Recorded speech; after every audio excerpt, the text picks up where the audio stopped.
Hello, I'm delighted to assist you with our voice services. Choose a voice that resonates with you, and let's begin our creative audio journey together. Row 2A had been peaceful just seconds before. Soft cabin lights glowed a cool winter blue across the leather seats. A flight attendant in a crisp navy uniform stood towering, her jaw clenched, one hand gripping a torn first-class ticket like it was a piece of evidence. Beside her, another attendant, broad-shouldered, uncomfortable, shifted his weight as if trying to silently exit the scene. In the seat, an older black woman sat perfectly still, back straight, hands folded, a calm that should have unnerved everyone watching. But the cabin crew didn't see calm. They saw defiance. The lead attendant leaned closer, her voice slicing the aisle with the confidence of someone who thought rules and power belonged exclusively to her. "I said move! This seat isn't for you. I don't care what paper you printed at home." She lifted the torn halves of the ticket, shaking them like an accusation. Row 3 erupted with whispers. "Is she serious? Did that woman steal a first-class seat? No way she paid for that." A woman in a pink cardigan angled her phone toward the scene, discreet as a storm siren. A man next to her nudged her arm and whispered, "Record it. These things go viral." The black woman didn't look at them, not at the torn ticket, not at the uniformed hostility hovering inches from her face. She looked forward, steady, controlled, as if she'd already survived storms far worse. When she finally spoke, her voice was gentle like warm tea being poured into cold porcelain. "Check my son's name." The male attendant blinked. The lead attendant scoffed. "What does your son have to do with anything? You're sitting in a first-class seat with a ticket that's clearly fake." She snapped the torn halves together dramatically. "You people always try something."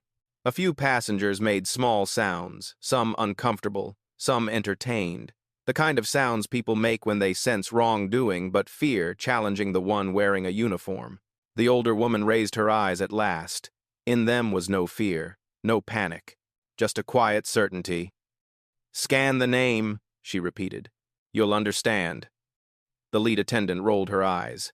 "Mom, we don't have time for games. Either move or we will escort you to economy." She motioned toward the aisle. The woman didn't stand. And that made everything stop.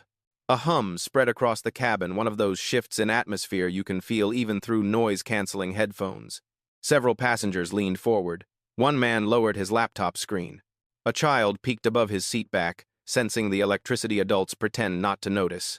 The lead attendant's voice rose, brittle and cracking at the edges. "Mom, don't make this harder than it needs to be." But the woman wasn't listening to her anymore. She was reaching, slowly, into her purse. The attendants stiffened, as if expecting trouble. Instead, she simply pulled out her phone, its screen lighting her face with a soft golden glow. "Before we continue, where are you watching from? Drop your city or country in the comments below. And if you believe in dignity and justice, hit like and subscribe. These stories spark change, and we're glad you're here." Now, back to Evelyn. Her thumb hovered for a moment, then tapped a contact, one labeled simply, Marcus. The call rang once. Then a voice answered, calm but edged with steel. "Mom, you boarded already?" The lead attendant froze. Something about the tone, a tone that carried authority the way engines carry thrust, made her posture falter. The woman exhaled softly, like she'd been holding the moment together with the delicacy of a prayer. "They tore my ticket," she said quietly. "They said, 'People like me don't sit here.'" A long silence pressed against the air. Passengers exchanged glances. Even the engines seemed to hum lower. "Mom," the voice replied, "stay in your seat." Another pause. "I'm on my way." The call ended. The woman set her phone down on her lap, folding her hands again with the serenity of someone who already knew what was coming. A ripple of confusion moved through the flight attendants. The male attendant stepped back, whispering to his colleague. Why did he sound like... But the lead attendant cut him off. "I don't care who she called. She's not staying here." The older woman finally looked up at her, grace sharpened into something unbreakable. "You asked who my son is?" she said. "You'll find out soon." And for the first time since the confrontation began, the rest of the cabin sensed it. This wasn't a woman clinging to a seat. This was a storm sitting quietly, waiting for the sky to catch up. The cabin didn't breathe. Every overhead light hummed with a faint electric tension, the kind that slips beneath the skin before anyone realizes something irreversible has begun. The lead attendant stood frozen beside the torn ticket, mouth tight, a flicker of uncertainty finally cracking her confidence. It was the older woman Evelyn who broke the silence first. Not with anger, not with fear. Just a quiet inhale, as if she were preparing the room for the truth to arrive. Down the aisle, the male attendant tapped his earpiece, his brows knitted. "What? Repeat that," he whispered. The lead attendant snapped. "What now?" He swallowed. "Operations wants us to check the manifest again. They said," he hesitated, eyes moving to Evelyn as though the truth was standing inches from him. "They said a VIP flag was triggered." The lead attendant scoffed. "For her?" Someone pressed the wrong button, reset it. But he wasn't looking at her anymore, he was looking at the cabin door, where something had changed. A subtle shift. A rustle of recognition. The passengers sensed it too. Phones lowered, postures straightened. A few murmurs rippled like soft thunder. Because at the front of the aircraft, just past the jet bridge curtain, a man had stepped inside, tall, composed, wearing a simple charcoal coat, no entourage, no noise. Yet the air around him tightened the way metal contracts in cold. His presence didn't ask for attention. It pulled it. He scanned the cabin once. His eyes landed on Evelyn. And softened. "Mom." The word wasn't loud, but it traveled through the aisle like gravity itself. The lead attendant blinked fast. Sir, passengers aren't allowed to." He walked past her without acknowledgement, without slowing, as if she were nothing more than a shadow on polished flooring. Every passenger watched. Some leaned into the aisle, some clutched their phones, some simply stared, wide-eyed, as a man who carried authority the way others carry luggage approached row 2A. He knelt beside his mother. "Are you all right?" he asked, voice low, steady, protective in a way that could silence storms. She nodded. "I'm fine. I told you not to rush." "I didn't rush," he murmured. "I arrived." He stood, turning to face the attendants, and the cabin seemed to hold its breath again. The male attendant straightened instinctively, like a soldier realizing he'd been standing in front of a general the entire time. But the lead attendant, she crossed her arms. "If you're her family," she said, "you need to understand she was in the wrong seat. And we don't tolerate fake tickets." Or, he didn't raise his voice. He didn't need to. "Do you know who I am?" The attendant opened her mouth, but nothing came out. He reached into his coat and pulled out a slim black ID card, sleek, metallic, unmistakable. The kind used only by top-level executives in the aviation world. He handed it to her. She looked. At first, confusion, then disbelief, then fear. "Marcus Holt," she whispered. Her throat clicked as she swallowed. Chief Executive Officer." The card trembled in her hand. He took it back gently. "Yes," he said, "I'm the CEO." He stepped closer, not invading her space, but removing any excuse she had left. "And the woman whose ticket you tore," he glanced at his mother, "is the mother of the man who owns this airline." Gasps rolled through the cabin in a wave. Someone whispered, "Oh my God!" A woman clamped a hand over her mouth. The pink cardigan passenger lowered her phone, shame washing across her face. The lead attendant went pale. I didn't know, I thought." "That," Marcus said softly, "is the problem." The cabin went silent again. But this time, it wasn't fear of escalation. It was the dawning realization that consequences had boarded the plane, and they were standing in the aisle. The silence after Marcus' words wasn't ordinary silence. It was the kind that rearranged the air, the kind that made every passenger suddenly aware of their posture, their breathing, their guilt. The lead attendant's lips parted, but the apology could not find its way out. It hovered there, trapped between panic and pride. Marcus didn't look at her again. He didn't need to. His attention shifted to the male attendant, the one who had hesitated, the one whose conscience had flickered even when protocol hadn't told him to. "You," Marcus said, tone steady. "What's your name?" The man straightened, startled. "Evan, sir." "Evan," Marcus repeated, weighing the name with calm authority. "Thank you for stopping when something felt wrong. That shows integrity." The attendant's shoulders softened with relief he didn't dare show fully. Passengers exchanged glances, some impressed, some ashamed that they hadn't spoken up first. Marcus' eyes moved back to the lead attendant. "Protocol exists to protect passengers," he said, "not to humiliate them."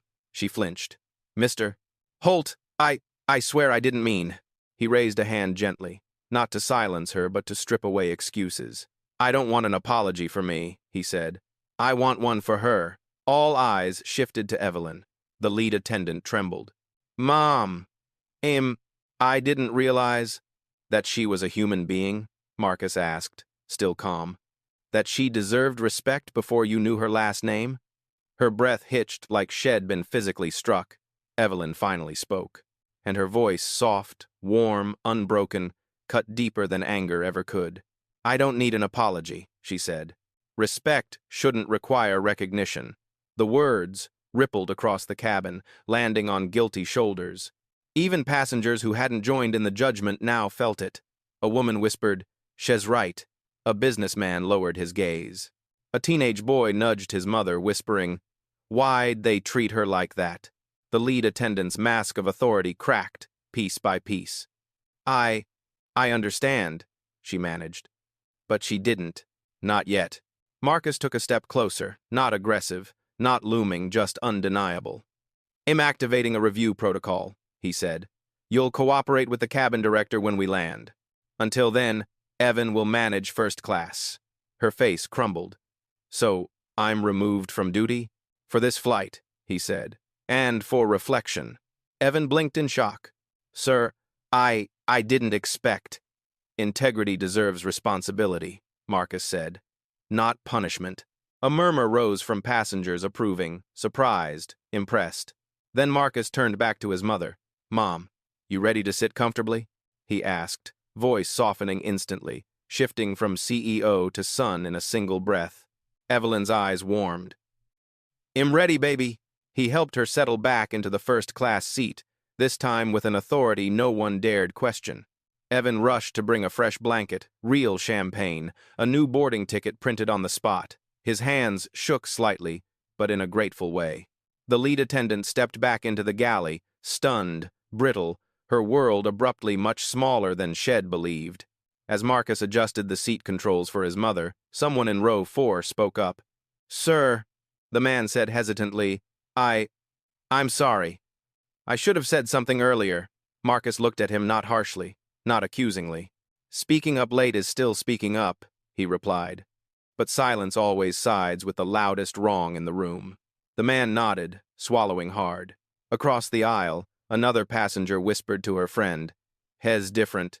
Not just rich, different." And in row 3, the woman in the pink cardigan slowly lowered her phone and locked it, guilt written across her face like a confession. Marcus' posture softened as he returned to his mother's side. He brushed a stray wrinkle from her sleeve with the quiet tenderness of someone who had once vowed he'd give her the world. "You comfortable?" he asked. Evelyn smiled. "I'm comfortable because you're here." He exhaled finally like he'd been holding the cabin together by sheer will. Then he straightened, his expression sharpening again. "Because this wasn't finished. Not yet." The plane door was still open. Ground crew still moved outside the window, and Marcus Holt, CEO, owner, son, was about to take the next step. A step that would remind everyone on board, this wasn't just about a seat. This was about dignity. And dignity, once challenged, demands consequences. The jet bridge door was still open, spilling a rectangle of bright terminal light into the dim cabin. It cut across the carpet like a stage spotlight, one that everyone suddenly realized was meant for Marcus. He stood there for a moment, gaze steady, weighing the next move. Passengers watched him the way people watch a fuse burn toward something explosive, silent, mesmerized, unable to look away. Evelyn rested her hands calmly on her lap, but her eyes followed him with a quiet understanding. She knew that look. It was the same look he had at 17, the day he told her he was going to change the aviation industry. People had laughed then. No one was laughing now. Marcus took out his phone. Not rushed, not dramatic, just precise, like flipping a switch in his mind. He tapped a single contact labeled Director of Flight Operations, Hale. The line connected instantly. Holt? A voice answered, breathless, as if the man on the other end had sprinted to catch the call. Is everything all right? No, Marcus said. It isn't. The lead attendant in the galley flinched at the tone even though it wasn't loud, especially because it wasn't loud. Passengers leaned in, unable to pretend they weren't listening. Marcus spoke like a man describing a technical malfunction, not an emotional event. Passenger in seat 2, A, was misidentified, mishandled, and humiliated. Protocol ignored. Ticket destroyed. Misinformation spread to the cabin. I want a full incident log started. The director's voice cracked. Sir, absolutely. Ill initiated immediately. Do you want the crew grounded when they land? Evan swallowed hard. The lead attendant's grip tightened on the galley counter. Marcus didn't look at either of them. Grounding is step 2, he said. Step 1 is transparency. Yes, sir, he continued, his voice steady as gravity. Pull body cam from gate security. Pull cabin CCTV. Pull audio from intercom logs. And alert HR to initiate a bias review. Gasps fluttered through the cabin. A bias review was the kind of internal investigation that reshaped entire careers. The lead attendant visibly swayed. She braced herself on the counter. But sir, please, she whispered, voice cracking with something dangerously close to fear. Marcus turned his head slightly, just enough to look at her. You treated my mother like a security threat, he said, not a passenger. Her eyes brimmed, but no tears fell. Pride held them in place. Sir, if you just let me explain. This isn't about explanation, Marcus replied. This is about accountability. He returned to the call. And send a training directive to the entire national fleet. A simple one. Yes, Mr. Holt. What should it say? Marcus glanced toward Evelyn. Her calm, her dignity, the way she held herself even as strangers reduced her worth because of her skin, her age, her presence. It all centered him. He spoke the line with a softness that hit harder than any shout. Respect is not a luxury. There was silence on the other end. Then, understood, sir. Marcus ended the call. The moment the screen dimmed, the cabin shifted again, this time not with fear, but with the weight of transformation. Like something invisible had been pulled out of the room, leaving space for something better. Marcus faced the passengers. He wasn't looking for applause. He wasn't demanding recognition. He was simply stating a truth the way captains announce turbulence. Calm, factual, absolute. No one should be treated differently because they don't fit someone's picture of who belongs. A man in row 6 nodded slowly, guilt etched into the lines of his forehead. A young woman closed her camera app. A businessman typed something into his phone, maybe a message to his own employees, maybe a reminder to do better. And then Evelyn spoke. Soft, warm, steady. Marcus, she said, come sit with me. He exhaled, tension melting from his shoulders. He returned to her side and eased into the seat next to her. She touched his hand lightly. You didn't have to do all that, she murmured. Yes, he said. I did. Why? He looked at her, the woman who had taken 3 buses to get him to school. Who'd worked double shifts, who'd told him dignity was the only currency that never loses value. Because you deserved better the first time, he said quietly, and the second time, and every time after that. She smiled, the kind of smile that held gratitude, pride, and something even deeper relief. But outside, through the small cabin window, airport ground crew were beginning to move with unusual coordination. Something or someone was coming, and the next moment would change the flight, and the crew, and the airline's reputation, far more than anyone was prepared for. A shadow crossed the jet bridge, subtle at first, then heavier. The kind of presence that made even the overhead lights seem to brace themselves. Passengers turned instinctively toward the doorway as a figure stepped onto the aircraft flanked by 2 airport supervisors in gray jackets. Their badges glinted under the cabin lights. Their expressions were tight, urgent, purposeful. At the center was the cabin director himself, a man who almost never boarded flights personally, a man whose presence meant something serious had escalated beyond protocol. He scanned the cabin only once before his eyes landed on Marcus, then on Evelyn beside him. and like a seasoned commander stepping into a battlefield, he straightened. "Mr. Holt," he said carefully, "we received your report." The lead attendant shrank back into the galley as if the walls themselves were closing around her. Evan stood tall, unsure of what was coming, but unwilling to hide from it. Marcus didn't stand. He didn't need to. His voice carried enough weight seated. "Director Green." "Sir," Green replied. "May I speak with you privately?" Marcus shook his head. "No. Accountability doesn't happen behind curtains." Passengers exchanged uneasy looks. A businessman in row 3 whispered, "This just became official." Someone else murmured, "Hess, really the CEO?" "This is unreal." Green clasped his hands behind his back, posture military clean. "We've reviewed preliminary logs," he announced. "Gate audio, cabin transcripts, witness statements." He paused. "We identified multiple violations of conduct." The lead attendant's breath hitched. Her hands trembled. She didn't step forward. Green turned to her with a formality sharp enough to cut. "Miss Kettering, step out of the galley." She hesitated just one heartbeat, but the authority in his tone pulled her forward.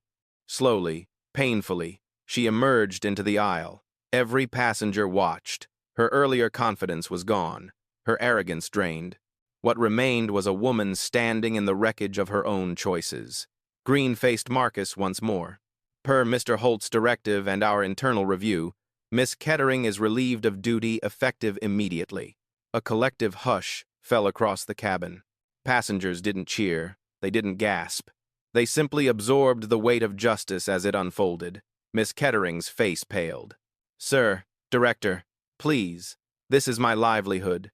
Green's tone remained steady. "You destroyed a passenger's boarding document. You escalated without cause. And you employed discriminatory language.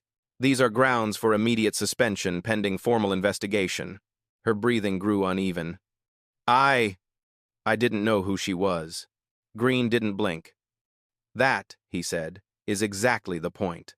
Evelyn closed her eyes for a moment, not triumphant, not vindictive, just deeply, achingly human. Marcus finally stood, rising with a calm that froze the air again. "Miss Kettering," he said, voice controlled but weighted with consequence. "This isn't about losing your job. It's about learning why you almost cost someone else their dignity." She swallowed, unable to form a response. Evan stepped forward, hesitant but resolute. "Sir," he said carefully, "if I may, I don't think she's a bad person. She just forgot who she was supposed to be in that uniform." Marcus regarded him for a long moment. Passengers leaned in, waiting. Finally, Marcus nodded. "That's the difference," he said. "Some people forget. Some people choose." He turned back to Green. "Reassign her to training review. Bias program. She'll answer for what she did, but she'll also learn." Green nodded slowly. "We can implement that." A ripple moved through the cabin. Not relief, not satisfaction. Something better. Restoration. Evelyn opened her eyes and looked at her son. "That was merciful," she whispered. "Mercy isn't weakness," Marcus replied. "It's clarity." Green gestured for Miss Kettering to follow him off the plane. She moved with trembling steps, but before she crossed the threshold, she stopped, looked back at Evelyn, then at Marcus. Sorry," she whispered. Evelyn gave a gentle nod, the kind that forgives without erasing the lesson. When the jet bridge door shut behind them, the cabin felt different. Lighter, cleaner, reset. Marcus exhaled, returning to his mother's side. Evan lingered, unsure. "Sir," he said, "what should we do next?" Marcus looked around the cabin, the passengers, the broken tension, the fragile beginnings of respect rebuilding itself. "We fly," he said, but what neither he nor the passengers knew yet was that the real aftermath was still waiting in the control tower, in the newsroom, and across an entire airline that would soon learn. One act of disrespect had just rewritten its future. The jet bridge door sealed with a heavy hiss. That sound, ordinary on any other day, felt like a gavel striking, final, defining. A line drawn between what had been tolerated and what would never be tolerated again.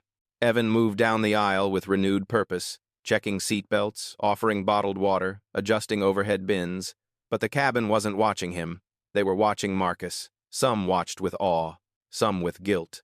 a few with the uneasy admiration people carry when they witness justice delivered cleanly, without theatrics. The aircraft intercom chimed softly. "Cabin crew, prepare for departure." Evan approached Marcus and Evelyn. "Mr. Holt," he said, "would you and your mother like anything before we take off? Hot towel, tea, water?" Evelyn smiled politely. "Just water, dear, and take your time. You're doing wonderfully." Marcus nodded his thanks. Evan hurried away, shoulders straighter than before. As the engines rumbled awake beneath them, Evelyn rested her hand lightly on her son's arm. "Marcus," she said softly, "I'm proud of you." He inhaled, letting the words settle into the places inside him where pressure had been building. "You shouldn't have had to endure that," he replied. "That's not your fault," she whispered. "But what you do with the moment, that's where your strength shows." He gave a small smile, the kind only a mother could draw out of him. The plane rolled backward from the gate, the dull glow of the terminal drifting across the cabin windows like fading memories of a conflict now behind them. But the true storm had just begun. Far across the airport, in a glass-walled operations center overlooking the runways, screens lit up one by one. The incident flagged by flight operations was now documented, uploaded, and visible to every regional supervisor. A woman in a navy blazer, Director Hale herself leaned forward as the alert pulsed across her monitor. Marcus Holt initiated a bias review? Her assistant nodded nervously. And he grounded a senior attendant? Hez also ordered a training directive for the national fleet. Hale exhaled a slow, measured breath. "Then we need to prepare a statement and notify corporate PR." She tapped her pen against the desk. "And for God's sake, find out who recorded anything. This will hit the feed soon." She wasn't wrong. Inside the plane, several passengers were already typing furiously, captions forming, videos clipped, fingers shaking with the electricity of having witnessed something they knew would explode online. One woman whispered to her husband, "This is going to go viral before we land." A teenager across the aisle shook his head. "It's bigger than viral," he said. "This is systemic." The engines roared deeper now, vibrating through the cabin as the aircraft taxied toward the runway. Lights streaked past the windows, turning into blurred ribbons of white and gold. Marcus checked his mother's blanket, adjusted her seat gently, ensured her glass of water was within reach. "Comfortable?" he asked. She nodded. "More than you know." He allowed himself a brief moment, one breath, one pause, one heartbeat to look out the window. Airfield lights blinked against the night, spread like constellations across the ground. "You know," Evelyn said, her voice warm, "I never wanted special treatment. I just wanted to be treated right." "That's exactly what you deserve," he said quietly. "You always have." They shared a silence soft enough to rest in. Then the loudspeaker crackled again. "Flight attendants, take your seats for takeoff." Evan secured himself, still glancing forward to ensure Evelyn was okay, still replaying everything Head witnessed, everything Head learned in just an hour. The aircraft paused at the threshold of the runway. Engines held their breath. Marcus lifted his chin, the quiet composure of a man who had carried burden after burden without dropping a single one. Evelyn clasped her hands not in fear, but in peace. The engines surged, the runway rushed beneath them. The cabin leaned back with force as the aircraft lifted from the earth and climbed steadily, cutting upward through clouds that glowed with the city's reflection. High above the ground, far above the place where humiliation had been born, something shifted inside every passenger. Some reconsidered their biases. Some reconsidered their silence. Some reconsidered the meaning of power itself. But one thing was certain. The sky remembers dignity, and it never forgets who defended it. And Marcus Holt, quiet, lethal, unshakably composed, had just rewritten the altitude of respect for everyone on board. What awaited them upon landing, that was another storm entirely. The plane leveled off above the clouds, the ascent smoothing into a steady glide. Cabin lights dimmed to a warm amber, bathing the rows in a calm that felt deceptive. Because on the ground, calm had already died. At 36,000 feet, passengers finally unlocked their phones. Dozens of notifications surged in like a second takeoff. Pings, vibrations, fragments of headlines that hadn't even existed 30 minutes ago.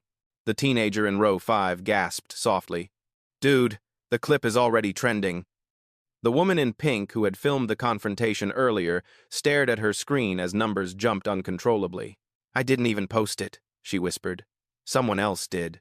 Across the aisle, a businessman pressed refresh again and again, his brow tightening each time. Oh, wow. There are already think pieces. Evan, still buckled into his jump seat, heard the murmurs and felt a chill crawl up his spine. But Marcus? Marcus didn't look at his phone. His gaze remained fixed on Evelyn, who sipped her water as if the world wasn't reconfiguring itself around her. "Baby," she murmured, "something's happening." He nodded. "I know. You knew it would?" "I knew it could," Marcus said. People don't ignore truth when it's filmed from 3 angles. A soft chime interrupted them, an air-to-ground priority alert flashing discreetly on Marcus' phone. He finally picked it up. Director Hale. Video circulating. Media calling. "Request immediate statement." Marcus locked the screen without replying. He turned to the window. Below, the world stretched in black and silver, cities pulsing with tiny lights. The aircraft sliced through cloud layers that glowed faintly under the moon, as if the sky itself were waiting for his next move. Meanwhile, in the forward galley, Evan rubbed his hands together anxiously. He wasn't afraid for his job, Marcus had already made sure of that. He was afraid of failing to rise to what the moment required. He whispered to himself, "Do the right thing. Don't be like her. Not today." Then he stepped out of the galley and approached Marcus with quiet resolve. "Sir, if there's anything you need anything at all, just say the word." Marcus studied him for a moment, the corners of his eyes softening. "You kept your dignity when others didn't," he said. "That's worth more than 1,000 apologies." Evan exhaled with a kind of relief that changed a man's posture. But the moment wasn't over. Not even close. Near row 3, an older man, one who had chuckled earlier at the lead attendant's first insult, shifted uncomfortably, sweating under his collar. He stood and approached Evelyn with hesitant steps. "Mom," he said, voice cracking, I want to apologize. For not speaking up. For everything." Evelyn looked at him, her expression soft but heavy with truth. "Silence is a choice," she said gently. "But so is courage. You can choose differently next time." The man nodded slowly, almost gratefully, as though being forgiven by her meant forgiveness from something deeper within himself. Marcus watched the exchange. He didn't interrupt. Some lessons were better learned in quiet. Then the speakers crackled. "Ladies and gentlemen," the captain's voice came on, steady but laced with something unsaid. "We want to inform you that upon landing, operations staff will be meeting the aircraft. There will be a brief delay in deplaning. Thank you for your patience." Passengers exchanged glances. "That's for him," someone whispered. "No," another corrected. "That's because of all of us." Marcus didn't react. He simply rested his hands loosely together, a posture of someone who had prepared for this long before it happened. Evelyn glanced sideways at him. "You knew they'd meet you at the gate." "Yes," he said calmly. "Do you expect trouble?" His jaw tightened not in fear, but in purpose. "I expect accountability," he said. "And accountability." He looked forward, eyes narrowing slightly as though seeing the runway through the clouds. "Always arrives sooner than people think." The aircraft hummed steadily, slicing through the night like a truth flying toward its reckoning. And below, in the city where they would soon descend, news vans were already rolling toward the terminal. Security teams were organizing. Airline executives were lining up in suits that suddenly felt too tight, and millions of viewers were watching their screens, waiting for the man who defended his mother to land. Part 7 ended in the quietest moment of the flight, not with thunder, not with shouting, but with the heavy, inevitable truth. Sometimes justice doesn't walk, it lands. The wheels touched down with a heavy thud, firmer than usual, as if the aircraft itself understood the weight of what awaited outside. The cabin trembled once, then steadied. Passengers exhaled in a scattered wave, but no one unbuckled. They were waiting. At the front, the jet bridge had already locked in place. Through the crack of the opening door, flashes flickered news cameras, airport security, corporate leadership crowding around in a tight, tense formation. Evan approached Marcus and Evelyn, voice low but steady. "Sir, the entire executive team is out there." Marcus nodded, calm as the engines winding down beneath them. "Let them wait." Evelyn touched his arm. "You don't need to fight anymore." He shook his head gently. "This isn't fighting, Mom. This is finishing." The door opened fully. A wall of suited executives straightened like soldiers before a storm. Phones lifted. Cameras blinked. The world inhaled. And Marcus Holt, Black CEO, son, guardian of dignity, stood up to walk down the aisle. Not to make a scene, but to make history answer for itself. Marcus stepped onto the jet bridge, executives forming a stiff corridor on both sides. Cameras flashed, but he didn't slow. He offered no grand speech, no anger, only the steady presence of a man who understood the weight of his silence. He guided his mother forward, letting every lens see exactly who she was. Behind them, the cabin remained still, each passenger carrying a new definition of respect. And as Evelyn squeezed his hand, Marcus spoke the only verdict the moment required. Power enforces rules. Dignity rewrites them.